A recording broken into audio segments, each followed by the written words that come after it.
You may have been told that The Wealthy Barber by David Chilton is one of the best books to read and learn about personal finance. After reading the book myself, I believe it's one of the easiest ways for beginners to get into the topic, and specifically investing. I do want to mention that before reading this book, I had second thoughts about investing my money into something I found scary, but after reading it, I realized the only thing that's scary was not following the blueprint of this book earlier. So today I'm going to go over the 5 key lessons that I learned from this book and share them with you. Lesson number 1, pay yourself first. The core rule of the book is to pay yourself first.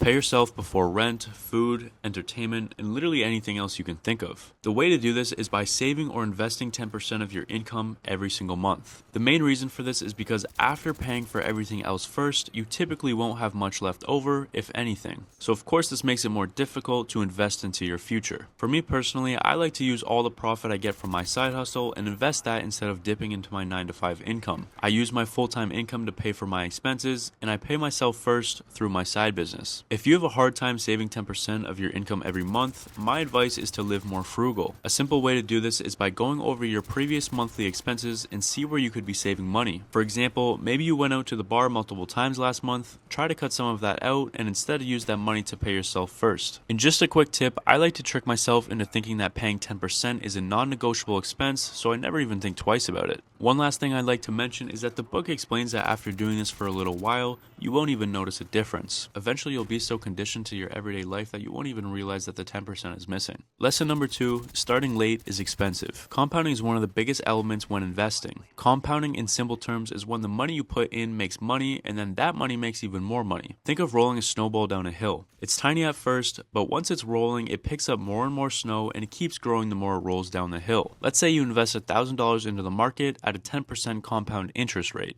After a total year, you will have $1,100. So the profit you made is $100. The year after that, you gain 10% on your $1,100 and will now have $1,210. So instead of making $100 like the year before, you now made $110. And this just keeps growing and growing. I know it may not seem like a lot because I used $1,000 for example, but imagine you had $100,000. At 10%, you would have $110,000 over a year. That's a 10 grand profit, and then that will grow even more from there. I know that's a lot of numbers, but hopefully that made sense to you. There's an example in the book showing how starting late can really affect your end results by hundreds of thousands of dollars. Time in the market beats timing the market. It's better to start as early as possible, even if it's just little amounts that you're depositing, because your money has more time to compound. The earlier you put that money in, the faster it will grow. Lesson number 3, own assets, don't just save cash. Although saving cash sounds like the safest option, it's not recommended by the Wealthy Barber because it's not growing for you when it's just sitting there. You may think that you're playing defense and protecting your money, but this isn't actually the case. Inflation will quietly eat away at your stash. Every single year, inflation increases, meaning the price of living goes up, which essentially means the things that you're buying are more expensive. If your cash is just sitting somewhere, you're actually losing money. This is another reason why I learned that investing is so important, because you can beat the inflation percentage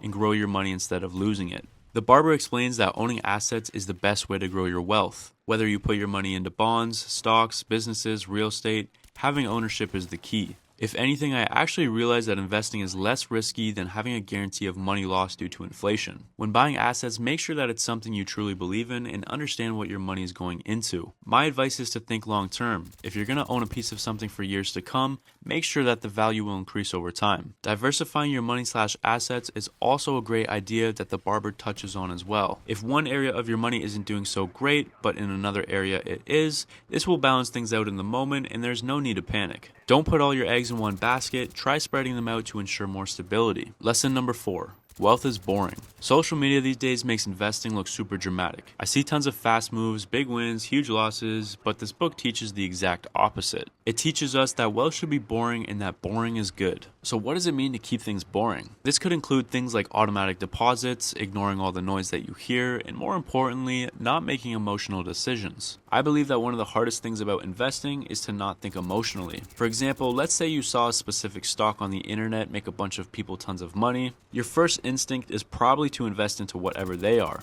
The problem is that you have no idea what you're investing in, you're just doing it because everyone else is. All of a sudden the stock goes down and you lose money. The only reason why you lost your money is because your actions were based on emotion. Keep things boring and stick to what you know. Focus on your long-term goal and don't let the noise disrupt you. The more you change up the strategy, the harder it is for your money to do the heavy lifting and compound for you. You may not see the results right away, and that may seem boring, but remember that everything is working quietly in the background. You just can't see it yet. Which leads me to lesson number 5. Wealth is behavior, not intelligence. The barber in the story isn't wealthy because of how intelligent he is. He's wealthy because he behaves differently. He builds systems, he removes temptations, he makes good decisions automatic, and that's the real secret. If saving relies on motivation, you'll fail. If saving relies on willpower, you'll stop. But automation beats emotion every time. You don't have to be intelligent to build systems or good habits.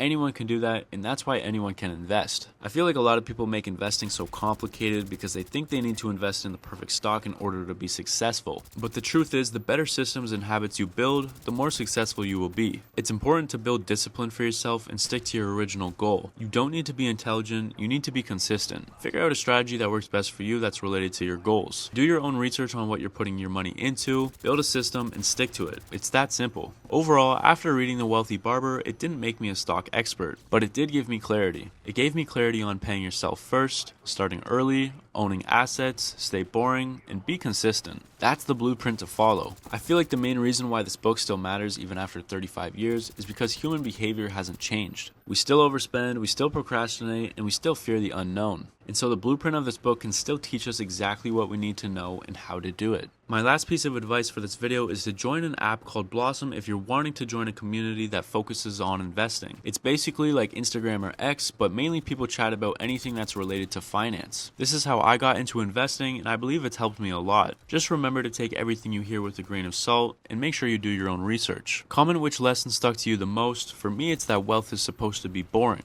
Let me know what you want to see next, subscribe for more, and I'll see you in the next one.